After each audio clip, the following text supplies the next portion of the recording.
व्यतिरेक दर्शनाच्चैवम अवगम्यते, व्यतिरेक भी देखने को मिलता है। अविद्या से के कारणीभूत वस्तुओं में विद्यमान अभिमान है जो, तादृश अभिमानी पुरुष को सुख दुखादि होता है। और जिस व्यक्ति के अंदर किसी भी वस्तु के प्रति किसी भी प्रकार का अभिमान नहीं है जो, उस व्यक्ति को कोई फर्क नहीं पड़ता, कोई वस्तु प्राप्त हो या न प्राप्त हो। इसे व्यतिरेक दर्शनाच्चैवम अवगम्यते, तथा ही समझाते हैं इसी वाक्य को। पुत्र मित्र आदिमत्सु बहुषु उपविष्टेषु तत्संबंधाभिमानेषु इतरेषु च। ऐसा कोई गोष्ठी हो रहा है, लोग बैठे हुए हैं, पुत्र मित्र आदि वाले जो आदमी लोग हैं वो भी हैं, और ऐसे भी लोग हैं जिनका पुत्र मित्र आदि कोई भी नहीं है।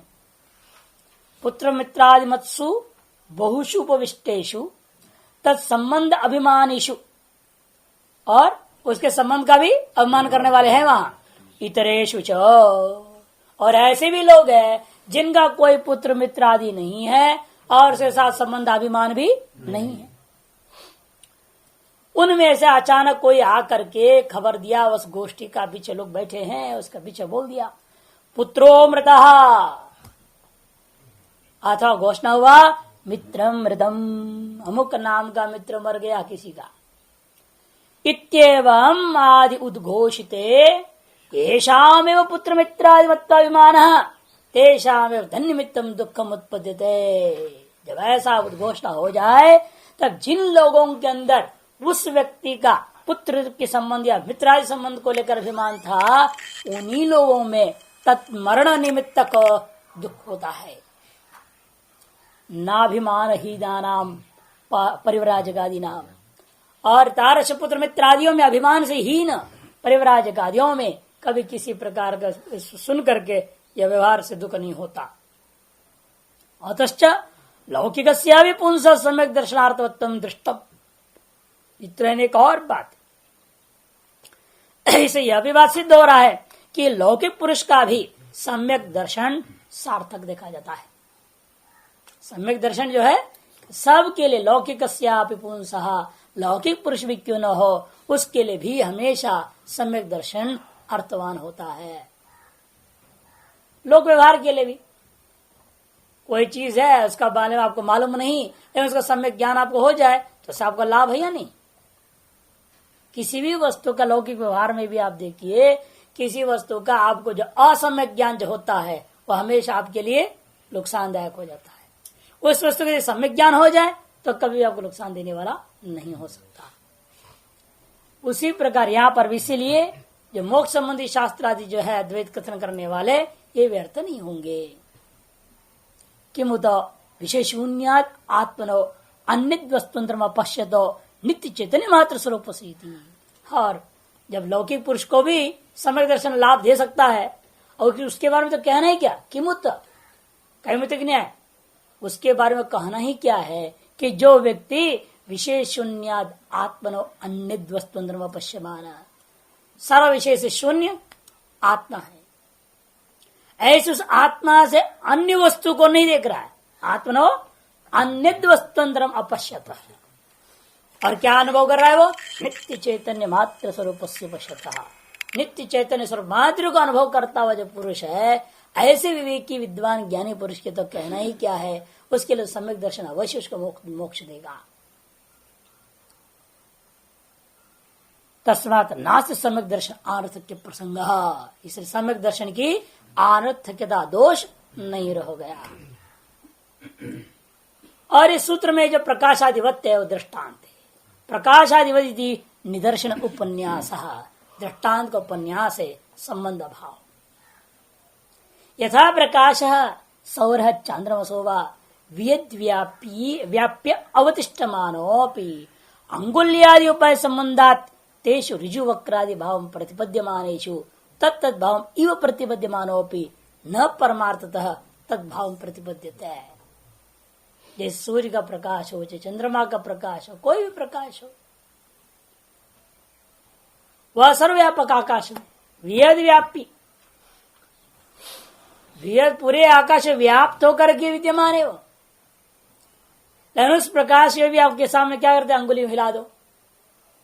लोग दिखाते एक से एक करामत कर दिखाते हैं केवल अंगुलियों से। पक्षी का यूं मारना खाना सब दिखाते हैं केवल हाथों से, हाथ की अंगुलियों को चला करके प्रकाश में। जो छाया जो ऊपर पड़ रहा है उसको देख के आदमी खुश हो जाते, क्या क्या उसने नृत्य दिखा दिया, उसमें विलक्षण करते हैं। तो इसलिए दृष्टांत लिया उसी को, अंगुल्यादि उपाय संबंधात, अंगुल्यादि उपाय संबंध से तेषु उनमें आपने क्या किया, ऋजु वक्रादि भाव प्रतिपद्यमान, ऋजु वक्रादि भाव को आपने प्राप्त करा दिया। लेकिन वास्तव में क्या प्रकाश में ऋजु वक्रादि हो जाएंगे, नहीं। तत्त भाव इव प्रतिपद्यमान, लेकिन ऋजु वक्रादि भाव को प्राप्त हुए के समान आपको अनुभव में भी आ रहा है, लेकिन फिर भी न परमार्थ सद्भाव प्रतिपत्ति, वह प्रकाश परमार्थ ऋजु वक्रादि भाव को प्राप्त ही नहीं होता। और यथाच आकाशो घटादिशु गच्छत्सु, प्रकाश आदि का देना, आदि से ले ला दृष्टांत इन्होंने आकाश को। यथाच आकाशो घटादिशु गच्छत्सु गच्छन इव विभाव्यमानोपि, घटादि को ले जा रहे हो, लगता है घटाकाश भी एक जगह से दूसरी जगह जा रहा है।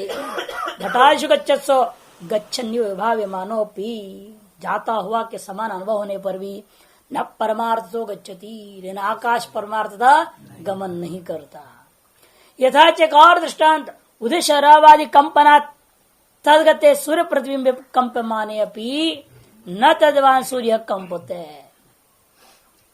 जल में, जो कुल्हड़ में, कसोरा में या किसी भी बर्तन में रखा हुआ जल है, उस जल में सूर्य का प्रतिबिंब पड़ा है, आपने घड़े को हिला दिया तो जल हिलने लगा, तो वो प्रतिबिंबात्मक सूर्य में कंपन दिख रहा है, लहर दिख रहा है, तो उससे क्या वास्तविक बिंबभूता सूर्य में भी कंपन होगा क्या, कभी नहीं, पारमार्थिक नहीं हो सकता। उसी प्रकार बुद्धि उपाधि प्रतिबिंबित चैतन्य में सुख दुख आदि का भास होने मात्र होने पर भी वास्तव में आत्मा में कभी किसी पर सुख दुख का भास नहीं हो सकता।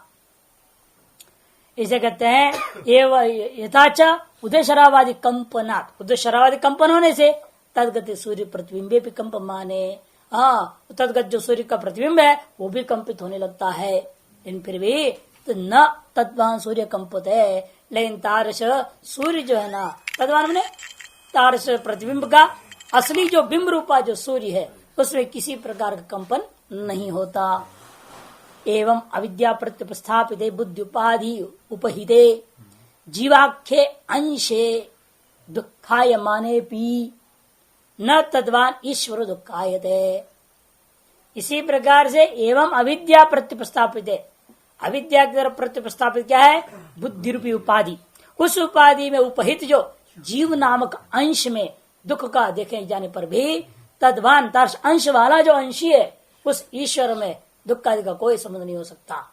जैसे प्रतिबिंब है, प्रतिबिंब वाला कौन है, वास्तव बिंब वह सूर्य है, प्रतिबिंब में कुछ भी होते रहे उसका बिंब में कोई असर नहीं होता। इसी प्रकार से उपाधि में विद्यमान जो जीव रूप अंश में सुख दुख आदि कुछ भी होते रहे उस ईश्वर का कोई संबंध नहीं होता।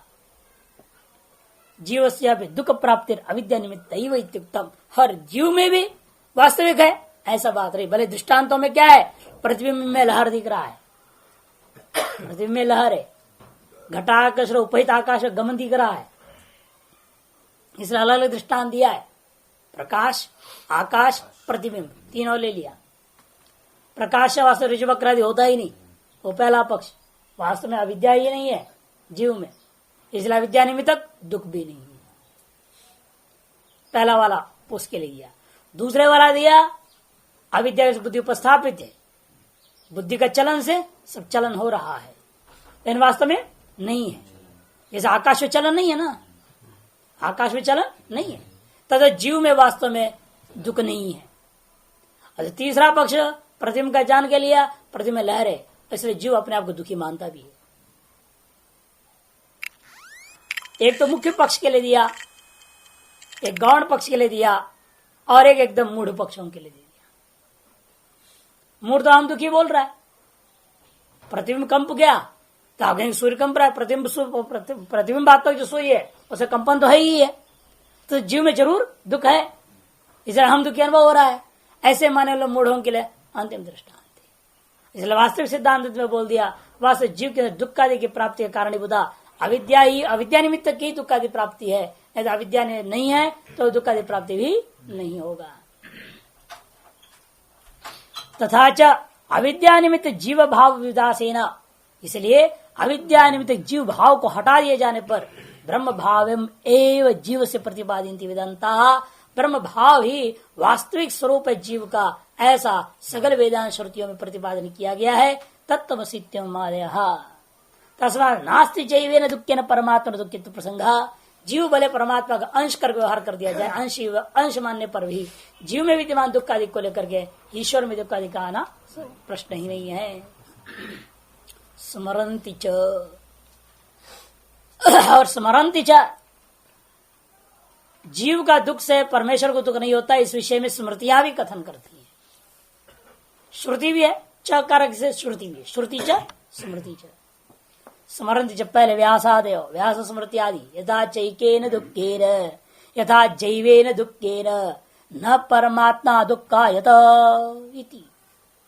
जिस प्रकार से जीव का दुख को लेकर के परमात्मा को किसी प्रकार का दुख होता नहीं है, ये इस विषय में स्मृति व्यासादि स्मृतियों में भी कहा गया है।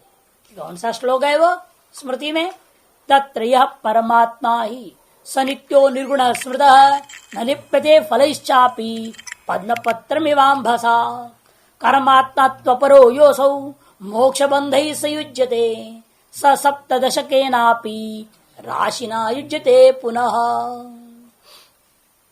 तत्र जो दो चिड़िया इस हृदय के अंदर, उसमें से एक चिड़िया का नाम परमात्मा है। तत्र तयोर मध्य यह परमात्मा नाम वस्तु स नित्यो निर्गुण स्मृतः, नित्य निर्गुण है। न लिप्यते फलैश्चापि, और वह जीव के कर्म का क्या, कर्म के फल के साथ में भी, फल मैंने सुख दुख आदियों के साथ उसका कोई संबंध नहीं होता, और उसी प्रकार होता है जिस प्रकार पद्म पत्र विवाम भाषा, जल में विद्यमान पद्म कमल के पत्ते के समान और विराजमान है। और दूसरा कौन है? तू किंतु अपरो कर्मात्मा योसो, जो दूसरा है कर्म ही अपना स्वरूप मानने वाला, वह तो जीवात्मा है, वह मोक्ष और बंधन से युक्त होता है। और वही वे जीवात्मा जो 17 अवयों वाला सप्तदशी के नापी यह लिंग शरीर के साथ संबंध राशि ना युज्यते पुनः पुनः। 17 कौन आइटम में?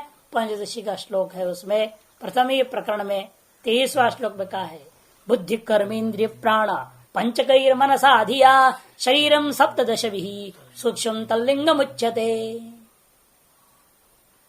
बुद्धि और कर्मेंद्रिय, बुद्धि माने ज्ञान, ज्ञानेन्द्रिय और कर्मेंद्रिय और प्राण पांच, पांच पांच पांच तीनों मिला के 15 हो गया है कि नहीं?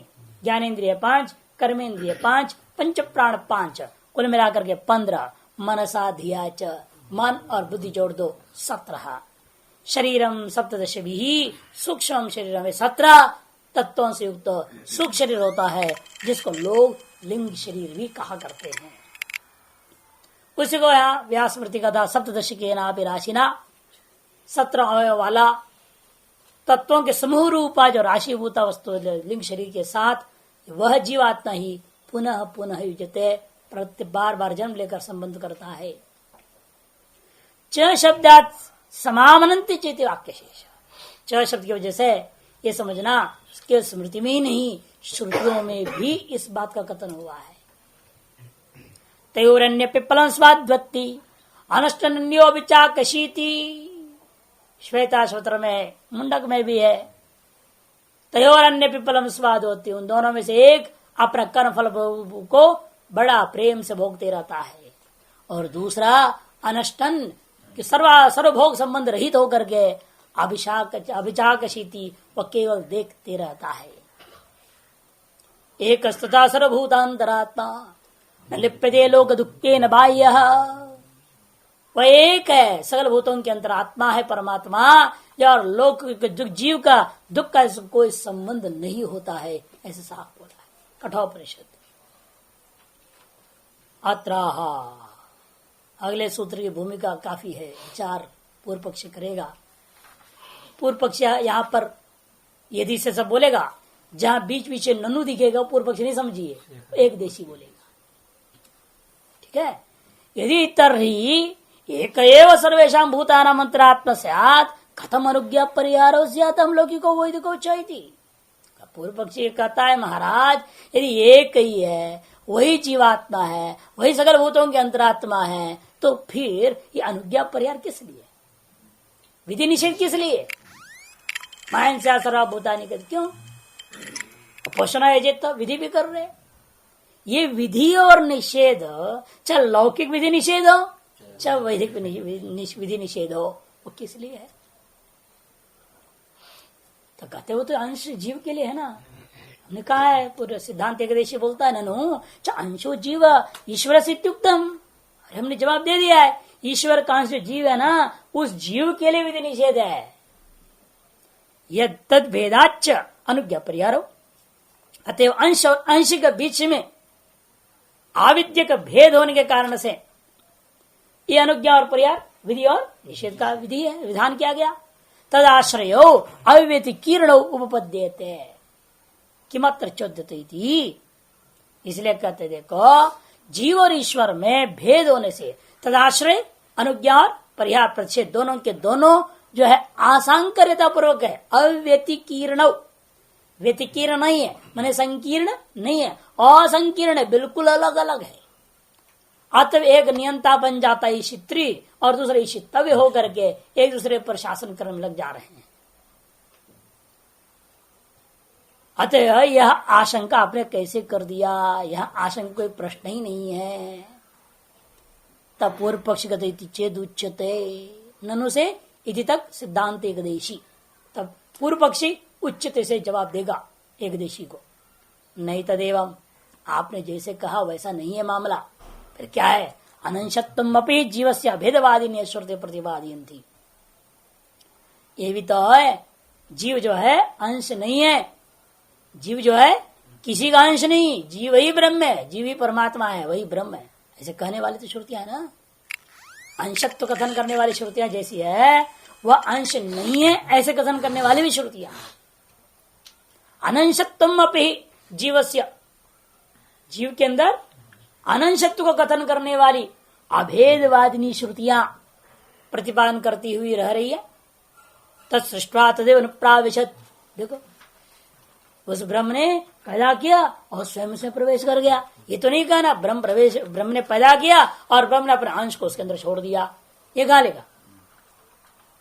तत्सृष्ट्वा स्वांशेन प्राविशत, ऐसा होना चाहिए। तत्सृष्ट्वा स्वांशेन प्राविशत, तब तो मानते हम। अब यह तत्सृष्टा तदेव अनुप्राविशत है, यहां वही घुस गया है, स्वांशेन तो है नहीं। इसीलिए जीव जो ब्रह्म का ईश्वर का अंश है, ये बात बनती नहीं है। श्रुति स्मृतियां उनकी व्यवस्था बाद में देखेंगे। जो गड़बड़ श्रुतियां हैं, स्मृतियां हैं, मम एवांश जीव, उसकी व्यवस्था बाद में दिया जाएगा। यानी ये जरूर पक्का पहले निश्चय कर लो, जीव ईश्वर का अंश नहीं है, ये पूर्व पक्षी कहता है। नान्यो तो अस्ति दृष्टा, देखो उससे बिन कोई दृष्टा श्रोता मनता विज्ञाता है ही नहीं। मृत्यु से मृत्यु मापनति यह नान्यो पश्यति, मान अनर्थ हो जाएगा बोल दिया। जो ये ईश्वर और जीव में किंचित भेद भी देखता है उसके तो मान अनर्थ हो जाएगा बोल दिया। तत्वमसि अहम ब्रह्मास्मि इत्यं जातीय का श्रुतयः प्रतिपादयन्ति अनंशत्वम्, जीव के अंदर जो है अनंशत्व में प्रतिपादयन्ति इत्यं जाति का श्रुतयः। तब सिद्धांत एकदशी बोलते हैं ननु भेदा भेदा और भेदा भेद अवगमाभ्याम अंशत्वम सिद्धिति। अरे भेदा भेद को स्वीकार करके हम अंशांश को मान लेंगे। इत्युक्तम, ये बात हमने पहले कह भी दिया है बात को। स्याद एतदेवम्, ठीक है तुमने ऐसे कहा है, लेकिन तेरी कई वाक्य ऐसे हैं उल्टा जो तुम्हारी बात को काट रहा है।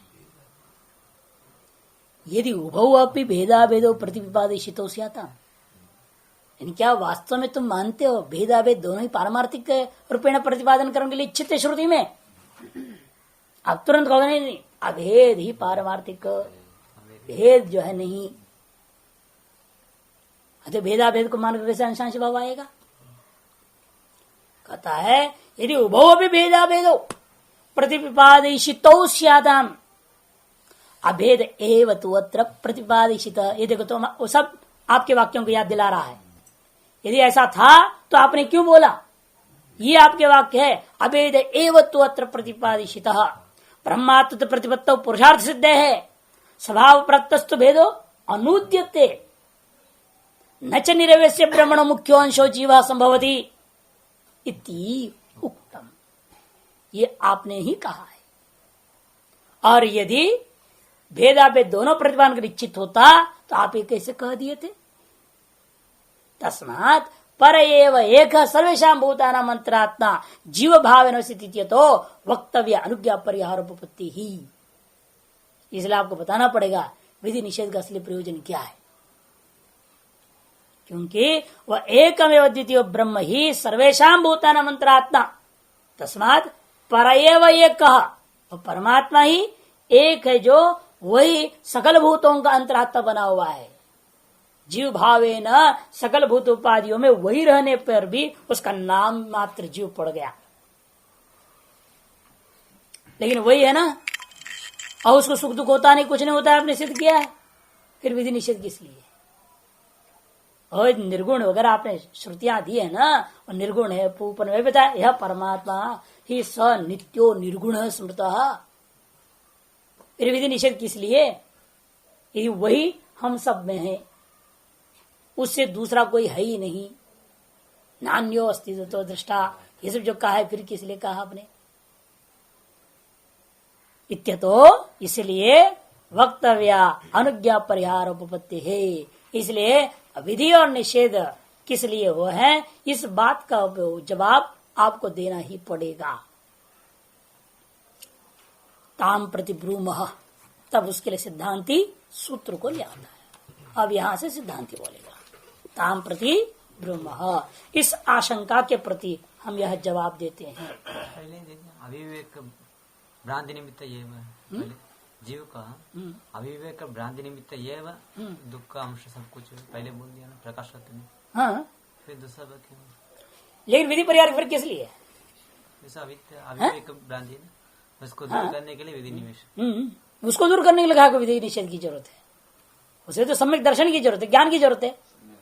कर्म का विधि और परिहार क्यों बता रहे हो? अविवेक को दूर कर्म से करोगे क्या? अविद्या को दूर कर्म से करोगे? वेदांति मानेगा इस बात को? कभी नहीं। वो तो ज्ञान से निवृत्ति मानेगा। इसे तो कह रहा है फिर कर्मकांड किस लिए, उपासना विधि निषेध क्यों कर रहे हो? सीधे वेदांत बोलो, ज्ञान बोलो, तुम ब्रह्म है, सीधे समझा दो सारे को, बात खत्म हो गई। पूजा पाठ करना चाहिए, उपासना करना चाहिए, ध्यान भजन करना चाहिए, ये लफड़ा क्यों ला रहे हो बीच में? ये विधि निषेध ही व्यर्थ है, ये तो समझा पूर्व पक्ष कह रहा है। क्रम का ज्ञान का सीढ़ी नहीं, क्रम से पड़ी सीढ़ी से ले जाए, जरूरत ही नहीं है। काय को सीढ़ी की जरूरत है? सीढ़ी की जरूरत ही नहीं है। तब जरूरत है ना कि कोई वास्तविक भेद है उसको दूर करना है। अरे वो ऊपर वाला मंजिल, आप नीचे वाला मंजिल है, वास्तविक भेद है, तभी तो सीढ़ियों की जरूरत पड़ रही है उससे वहां पहुंचने में। जब है ही नहीं दूसरा तो विधि निषेध किस लिए कर रहे? ईश्वर को विधि निषेध की जरूरत नहीं है। ईश्वर पर ढक गया है तो ढक्कन घटा दो, बात खत्म हो गई। हिरण्यमय न पात्रेण, है ना, बस उसको हटाओ ना पात्र को। और हटाने के लिए कितनी यज्ञ कर्मकांड करना जरूरी है क्या? फिर तो ज्ञान कर्म समुच्चयवाद आ जाएगा। यदि कहां भी कर्म की अपेक्षा है फिर तो कहेगा, फिर तो आप तो वेदांती नहीं रह गए, खत्म हो गया आपका मामला।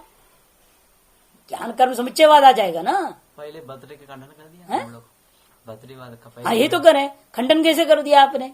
और यहाँ कर्म विधि निषेध को ला रहे हो। यहाँ तो कर्म विधि निषेध की जरूरत है।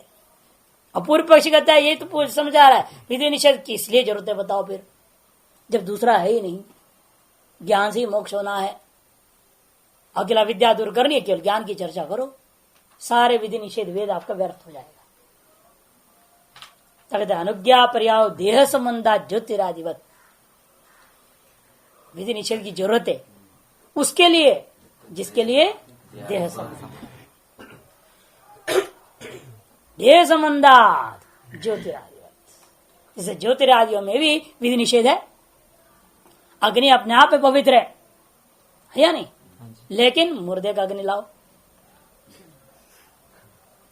रोटी बनाओ, लाओगे वहां से अग्नि स्मशान से? नहीं लाएगा तू। वो अग्नि अपवित्र हो गई है? वो अग्नि अपवित्र नहीं है, वो मुर्दे का संबंध हो गया ना। वो स्मशान है, वो क्षेत्र का नाम स्मशान नाम रख दिया ना। वहां तो कोई देश तो स्मशान होता नहीं, ये तो अपनी कल्पना है ना। अब कल वहां से हटा दिया सरकार, वहां चलाओ बोल देगा, मान लो क्या करोगे? अब वो स्मशान हो जाएगा और ये मंदिर बन जाएगा, मंदिर हो जाएगा। फिर सब जगह मत्था टेकेंगे उसी जगह में, नहीं करेंगे। केवल उस देश के में होने उस मृत शरीर संबंध मात्र से ही वह ज्योति रूप अग्नि भी अपवित्र हुई।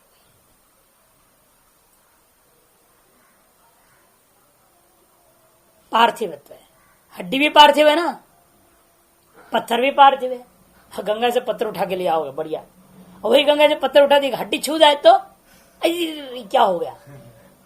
हम तो पत्थर ले रहे थे तो हड्डी लग गया हाथ में, तुरंत उसी समय झड़का देंगे और एकदम तुरंत डुबकी लगाएंगे, अरे राम राम राम राम बोलेंगे 100 बार है।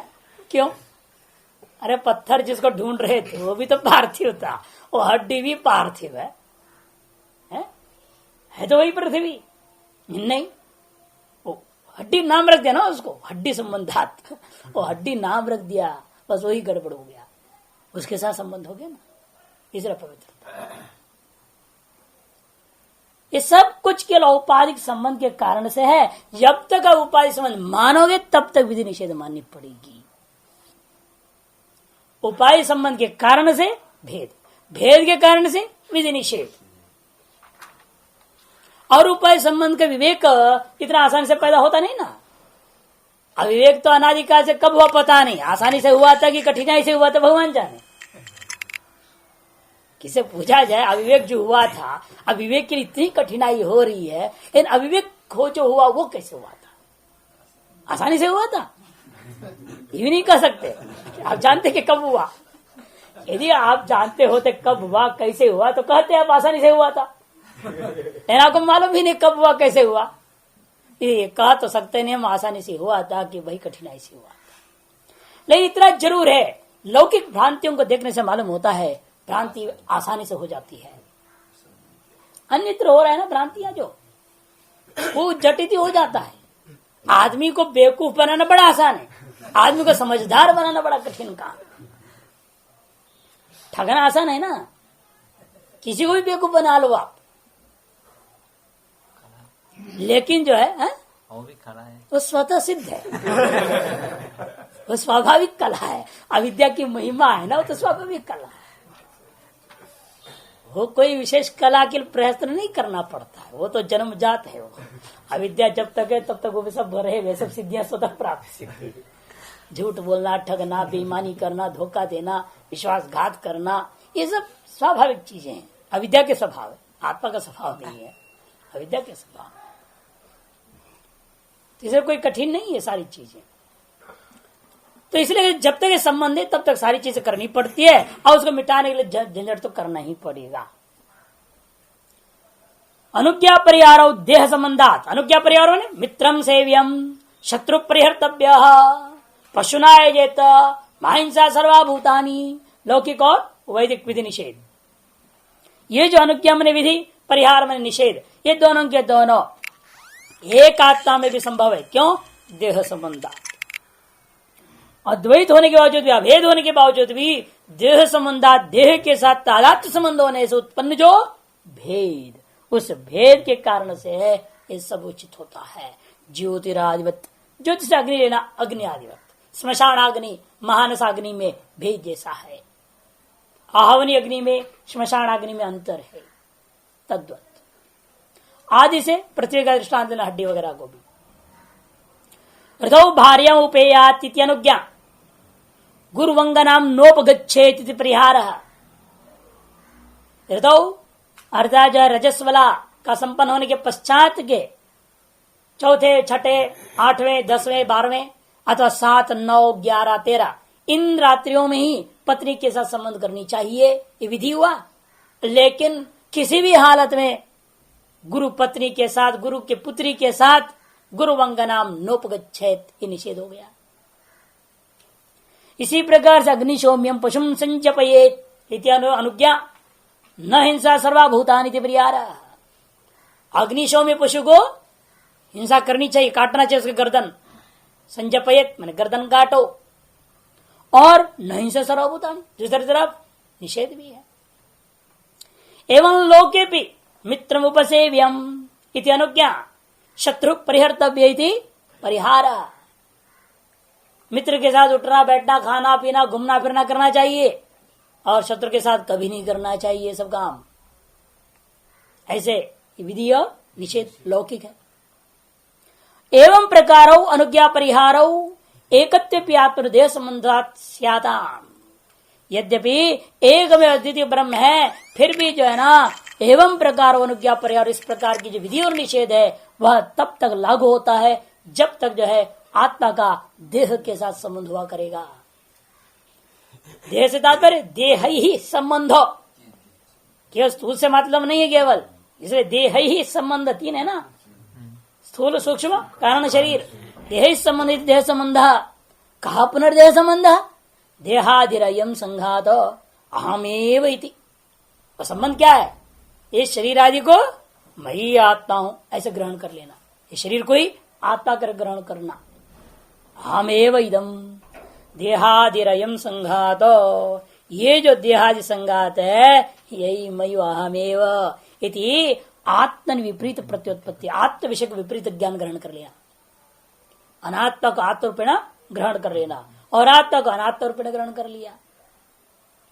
दृष्टा च सा सर्व प्राणी नाम, और यह बात देखने में साफ दिखता है सकल जीवों में। क्या अब बोलते हैं क्या आप? अहं गच्छामि, अहम गच्छामि, अहम आगच्छामि, अहम अंधो, अहम अनंदो, अहम मूढ़ो, अहम अमूढ़ इत्येवं आत्मिका। इस प्रकार से आप व्यवहार करते हैं। ये सब क्या है? शरीर है। शरीर जा रहा है तो आप जा रहे हैं, शरीर आ रहा है तो आप कहते मैं आ रहा हूं। आंख अंधा हो गया है लेकिन आप कहते मैं अंधा हो गया। आंख अंधा नहीं है तो आप कहते मैं अंधा नहीं हूं। आप मूढ़, शरीर मन बुद्धि मूढ़ हो गया तो आप कहते मैं मूढ़ हो गया, है कि नहीं? और मन बुद्धि विवेकी हो गया आप कहेंगे मैं मूढ़ नहीं हूं, मैं विवेकी हूं, ऐसा आप मानते हो।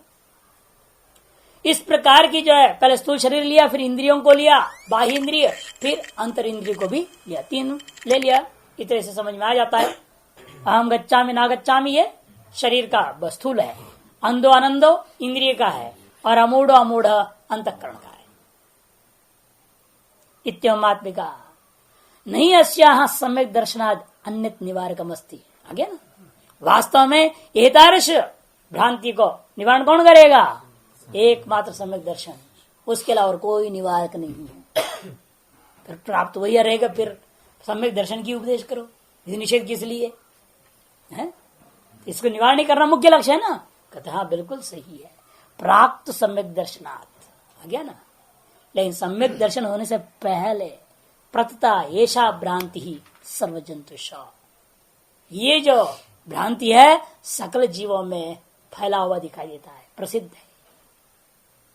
तदेव अविद्या निमित्त देहादि उपाय संबंध कृताद विशेषाद ऐकात्म्यभिगमे अपि अनुज्ञा परिहारो अवकल्प्यते।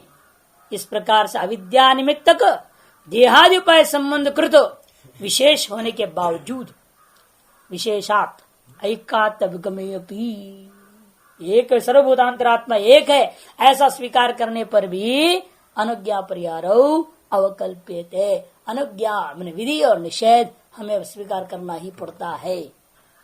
क्यों?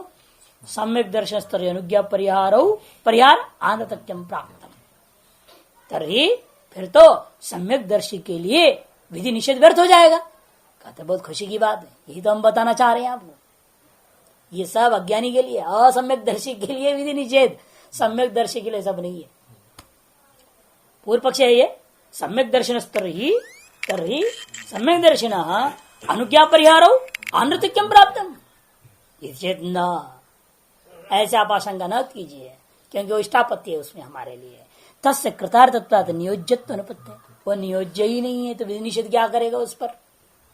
वो कृतार्थ वाला हो चुका है, अति वो अनियोज्य ही नहीं है। इसलिए विधि और निषेध तो नियोज्य पर लागू होता है, अनियोज्य पर नहीं। सारा विधि निषेध मनुष्यों के लिए, पशुओं के लिए नहीं है ना। क्यों? पशु अनियोज्य है, पशु तो अनियोज्य, इसे उनके लिए विधि निषेध नहीं है। जैसा उसी प्रकार से ब्रह्मज्ञानी के लिए भी विधि निषेध नहीं है, क्योंकि वह भी अनियोज्य कोटि में चला है। उन्हें पशु हो गया ऐसा नहीं करना, तो पशु नहीं हो गया है, ब्रह्म हो गया। अनियोज्य का तो इसलिए तो कहा जाता है, या तो पूर्ण ब्रह्मज्ञानी वो भी विधि निषेध से परे, एकदम मूढ़ है वो भी विधि निषेध से परे। दोनों ही परम सुखी है। जो अत्यंत मूढ़ है वो परम सुखी है, तो कोई मतलब नहीं। हाँ मालिक बोलते रहेगा, हाथ जोड़ के खड़ा रहेगा, जो बोलो उठो, उठ के खड़ा हो जाओ, हाँ मालिक बैठो, हाँ मालिक बोलते रहेगा। इसे पंजाबियों में बड़ा देखने में अच्छा लगता है वो, कि हर बात सत्य वचन महाराज, सत्य वचन, कुछ भी आप बोले सत्य वचन महाराज, तो मूर्ख है, सत्य वचन महाराज। आप कुछ भी कहते रहिए, वो सत्य वचन बोलते रहेगा। तो भी इसलिए सुखी है, दिमाग लगाना पड़ता नहीं ना कोई काम के लिए, कुछ करना है नहीं तो आराम से रहते हो, सुखी रहते हैं।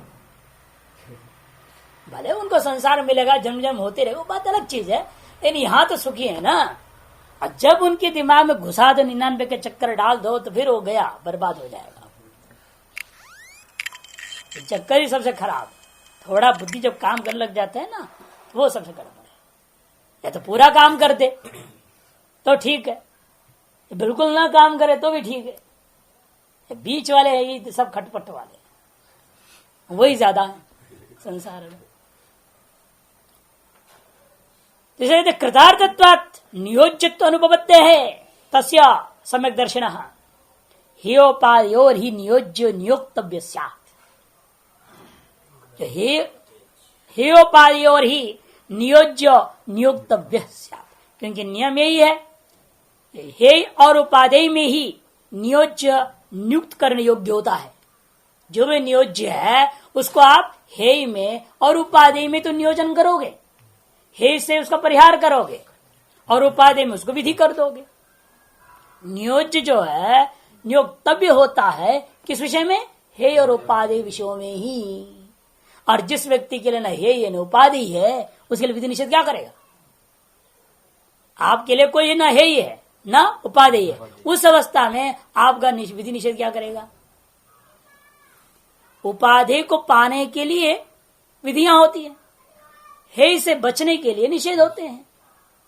जब आपके लिए इस संसार में कोई वस्तु है ही नहीं है, तो किससे बचने का प्रयास करोगे? आपको बचाने के लिए निषेध आप पर लागू इसलिए नहीं होते,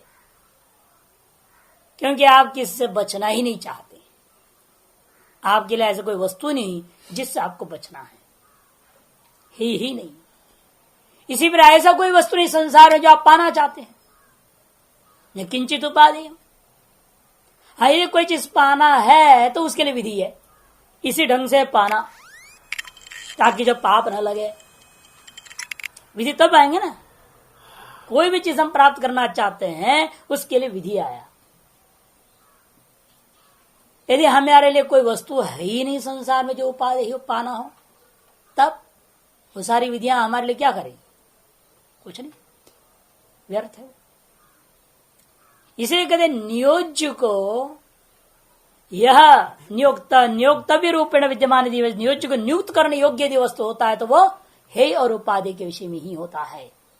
आत्मनस्तु अतिरिक्तम हेय उपादेयम वा वस्तु अपश्यन कथम नियुज्यते।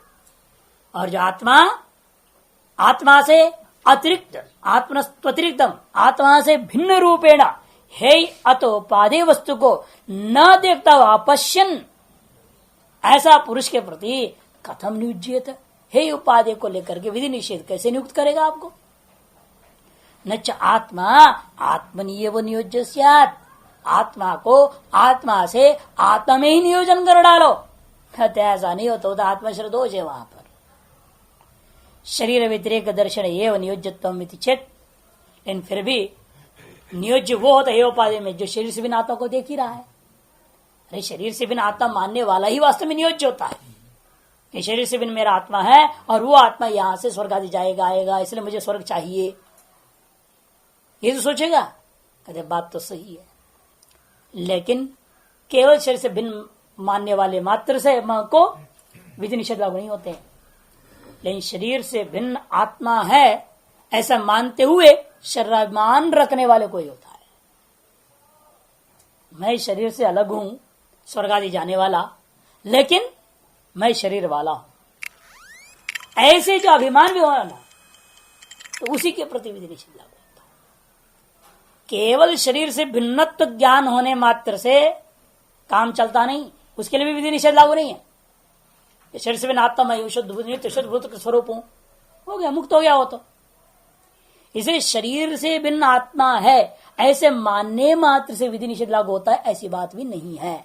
किंतु शरीर से भिन्न आत्मा होते हुए मानते हुए भी वह व्यक्ति शरीर संबंध को स्वीकार करता है, जो वह व्यक्ति के लिए विधि निषेध लागू होता है। इसे कहते हैं तत्सह तत्वाभिमानात्। केवल भिन्नत्व मानने से तो ब्रह्मज्ञानी भी भिन्न मान ही रहा है ना, ब्रह्मज्ञानी भी शरीर से भिन्न आत्मा मान रहा है ऐसे, लेकिन मान करके आत्मा में ही उसकी निष्ठा है, शरीर आदि का संबंध नहीं है। ये अंतर है ना, शरीर से भिन्न सभी मान रहे हैं आत्मा को, नहीं आए को चाहे कोई कर्म कांडी हो, सही माने तभी तो स्वर्ग आदि में आने जाने की बात होगी, कर्म करेगा आदमी। इसलिए कहते शरीर से भिन्न आत्मा मानने से ही केवल नियोज्य व्यक्ति नहीं हो जाता, क्योंकि शरीर से भिन्न आत्मा को स्वीकार करते हुए भी शरीर के साथ आत्मा का संबंध को जो मानता है उसी व्यक्ति पर विधि निषेध लागू होता है। तभी वो स्वर्ग आदि के लिए कर्म करेगा ना, कि मैं शरीर से भिन्न हूं, फिर भी शरीर वाला होने के कारण से मैं इस शरीर में रहकर यज्ञ आदि कर्म कांड करूंगा, तो मैं मरने के बाद शरीर को छोड़ करके मेरी आत्मा यहां से उड़कर सीधा स्वर्ग चला जाएगा। ऐसे जो मानने वाला व्यक्ति होता है उसी पर विधि निषेध लागू हो। सत्यम, इसलिए कहते हैं व्यतिरेक दर्शनो नियोज्यत्वम। ठीक कहा आपने, व्यतिरेक दर्शी ही नियोज्य है, लेकिन केवल व्यतिरेक दर्शी को नियोज्य नहीं मानना। तथापि इसलिए कहते सत्यम अर्धांगीकार में होता ही है। ऐसा जवाब दे सीधे सीधे तत्सह तत्विमानात्, जो शरीर संबंध को स्वीकार करता है वही वास्तव में नियोज्य। फिर भी तुम्हारी बात हम मानते हैं, शरीर संबंध है और शरीर से भिन्न आत्मा है, ये मानने वाला ही नियोज्य होता है। लेकिन केवल व्यतिरेक मानने वाले को नियोज्य नहीं मानना। इसे तथापि व्योमादिवत देहादि असहतत्व अपश्यत एवं आत्म नियोजत्व अभिमान। व्योमादि के समान देहादि के साथ असंहतत्व को न अनुभव करता हुआ व्यक्ति, देहादि से आत्मा अत्यंत संबंध रहित है ऐसा अनुभव न करता हुआ जो जीवात्मा होता है वही व्यक्ति नियोज्य होता है। नहीं देहादि असतत्व दर्शन कसिचित नियोग दृष्टा किमुत ऐकात्म दर्शन। जो देहादि के साथ असंहतत्व को दर्शन करने वाले को भी किसी प्रकार का नियोग जब लागू नहीं हो सकता है, किमुत ऐकात्म दर्शन, एकात्मदर्शी का तो कहना ही क्या है, किमुत न्याय, उसको तो अवश्य ही नियोग लागू नहीं होगा। न च नियोगा भावा सम्यक दर्शिनो यथेष्ट चेष्टा प्रसंग। आ गया ना, आजकल के लोगों के लिए बहुत सही प्रश्न है ये। ब्रह्म ज्ञान होने के बाद शरीर संबंध रहा नहीं, इसे शरीर शादी कर लेने दो ना, बच्चा पैदा करने दो, क्या दिक्कत है। मैं तो नहीं कर रहा हूं, मैं तो नित्य शुद्ध बुद्ध मुक्त स्वरूप आत्मा हूं, ब्रह्म हूं, मेरे को क्या फर्क पड़ने वाला है, मैं तो अपने स्वरूप में मस्त रहता हूं। शरीर शादी कर रहा है, पैदा कर रहा है, करने दो उसको। शरीर गुस्सा हो रहा है, होने दो उसको जो करना है करने दो। कोर्ट में गया, कौन गया कोर्ट में शादी करने को? शरीर गया, मैं नहीं गया, है ना। ऐसे बोलने वाले मूढ़ों के लिए कह रही है बात। पूर्व पक्षिया बहुत इसलिए पूछ रहा, बहुत सुंदर। यदि ज्ञानी को नियोग भाव कह दोगे तो सम्यक दर्शन नियोग भावात यथेष्ट चेष्टा प्रसंग, फिर यथेष्ट चेष्टा करने लग जाएगा वो। नच यथेष्ट चेष्टा प्रसंग, यथेष्ट चेष्टा का प्रसक्ति नहीं हो सकती है।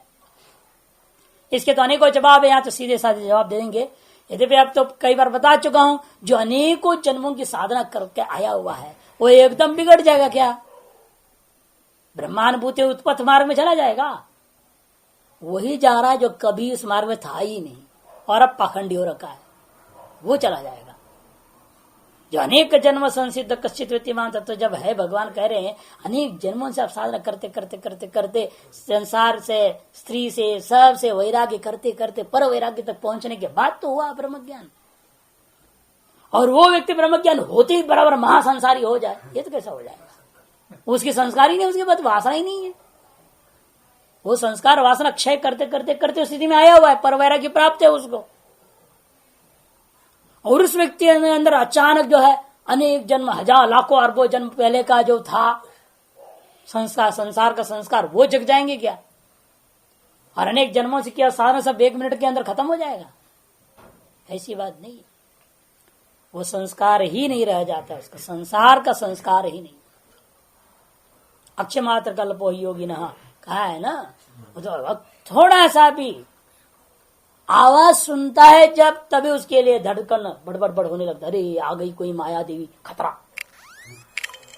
उसके पायल की आवाज सुने तो अरे खतरा, वो सोचता है वो डेंजर आ गया है, माया आ रही है, सतर्क हो जाता है, बात भी नहीं करेगा, भागेगा वहां से। आ गई ना, पता नहीं क्या नाटक रचेगी, क्या पता है, एकदम चिल्लाने लग जाए, फाड़ फूड़ के अपने आप को कहेगी ये तो मेरे को बर्बाद कर दिया महात्मा। कुछ भी कर सकती है, खतरा ही खतरा है वो औरत। औरत जात का कभी विश्वास नहीं हो सकता। औरत जैसे जीने वाले, औरत अधीन रहने वाले मनुष्यों का भी कभी नहीं, पुरुषों का भी नहीं। स्त्रैण है जो, स्त्रैण पुरुषों का भी कभी विश्वास नहीं करना चाहिए। ये दोनों ही खतरनाक। और 2 के अलावा तीसरा है ही नहीं संसार में, क्या करें?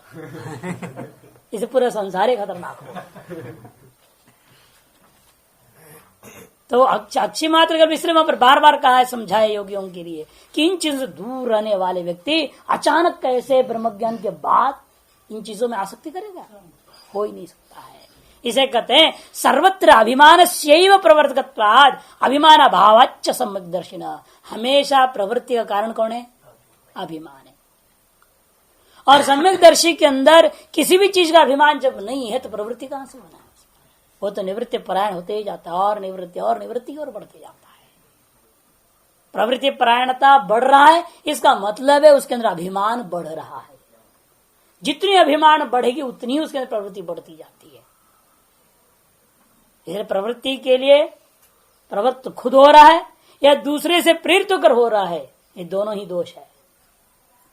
प्रवृत्ति ही दोष होने के नाते या स्वप्रेरित होकर के या पर प्रेरित होकर के प्रवृत्ति होता है तो दोषवान होता है। मानना पड़ेगा आपके अंदर किंचित अभिमान है। यदि अभिमान न होता तो प्रवृत्ति नहीं होती। इसलिए कहते हैं प्रवर्तक कौन है? अभिमान। सर्वत्र अभिमान से प्रवर्तकत्वात्। और सम्यक दर्शन अभावावत्, अभिमान अभावात् न प्रवृत्ति। अतएव उसके अंदर नियोग नहीं है। इसे नियोगाभाव से यथेष्ट चेष्टा का प्रसंग नहीं है। अभिमानाभावात् प्रवृत्ति नहीं रह गया तो यथेष्ट चेष्टा कहां से होना है? प्रवृत्ति हो तो विचार किया जाता है यथेष्ट चेष्टा कर रहा है कि विधि के अनुसार चेष्टा कर रहा है। चेष्टा ही अभिमानाधीन जब हो गया तो यथेष्ट चेष्टा, परेच्छ चेष्टा आदि प्रसंग ही समाप्त हो जाता है, जिसके अंदर अभिमान नहीं होता है।